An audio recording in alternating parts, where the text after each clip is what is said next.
93 is part of today's political discussion. CNN national political correspondent MJ Lee joining us now. So MJ, tell us how this video could relate to a sexual assault allegation made against Joe Biden dating to that time when he was a senator. And first of all, MJ, can you bring us up to speed on the allegation itself?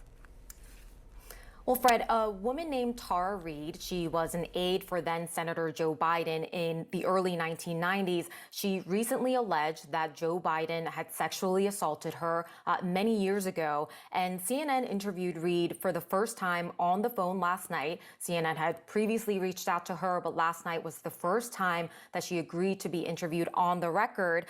And she says that sometime in 1993, that she was asked to deliver a duffel bag to then Senator Joe Biden, and that inside of a corridor, somewhere inside the Capitol Hill complex, that Biden had her up against a wall, used his knee to spread open her legs, and put his fingers inside her.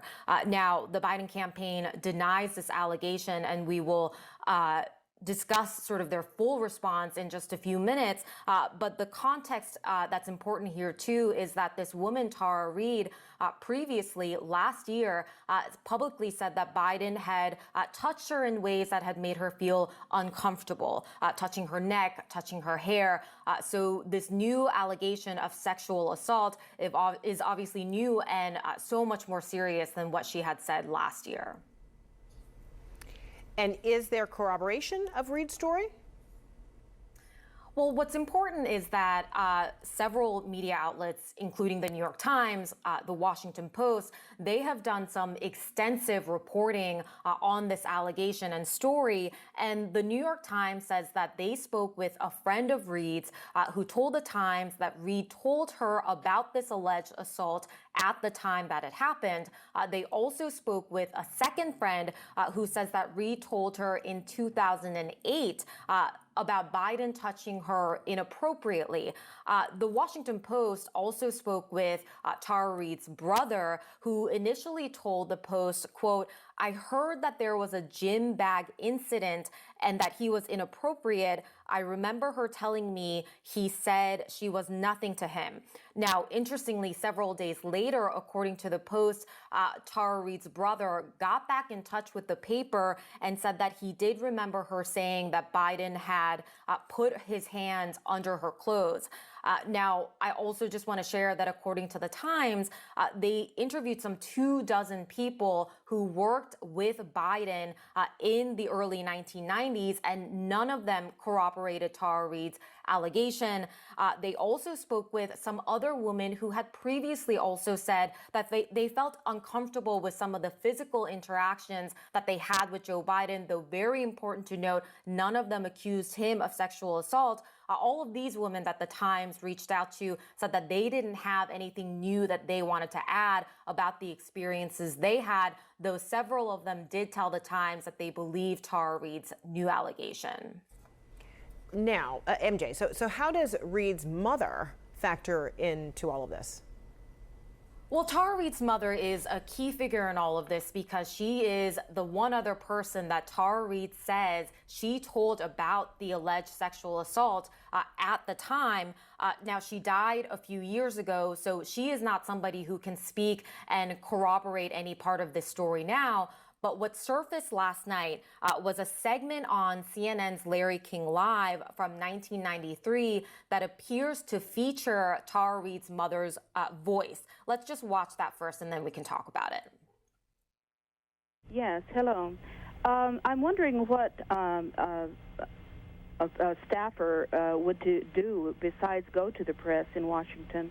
My daughter has just left there after working for a prominent senator and could not get through with her problems at all. And the only thing she could have done was go to the press, and she chose not to do it out of respect for him. Or she had a story to tell, but out of respect for the person she worked for, she didn't tell it. That's true. Now, what Tara Reade told CNN last night on the phone is that this is, in fact, her mother's voice, that she feels certain about that. and that sometime after the alleged assault in 1993, her mother did tell her that she had called into Larry King, and Reade told CNN that she was upset about that at the time because she didn't want her mother doing anything of that kind. Now, to be clear, this woman's voice that we just heard, she only refers to problems related to her daughter and a prominent senator, but she doesn't name any names. She certainly doesn't mention any details, doesn't say anything about sexual harassment or sexual assault. So I think it's just very important that we be clear about what this clip does and does not show. It does seem to suggest that Tara Reade did share something with her mother that she found troubling about her experience of working with a senator. And then is there a response coming from the Biden campaign? So the Biden campaign is not commenting on this Larry King Live segment that surfaced last night, but they did previously share statements denying the sexual assault allegation. I first want to read a statement from Kate Bedingfield, the deputy campaign manager. She says, Vice President Biden has dedicated his public life to changing the culture and the laws around violence against women. He authored and fought for the passage and reauthorization of the landmark Violence Against Women Act. He firmly believes that women have a right to be heard and heard respectfully. Such claims should also be diligently reviewed by an independent press. What is clear about this claim? It is untrue. This absolutely did not happen.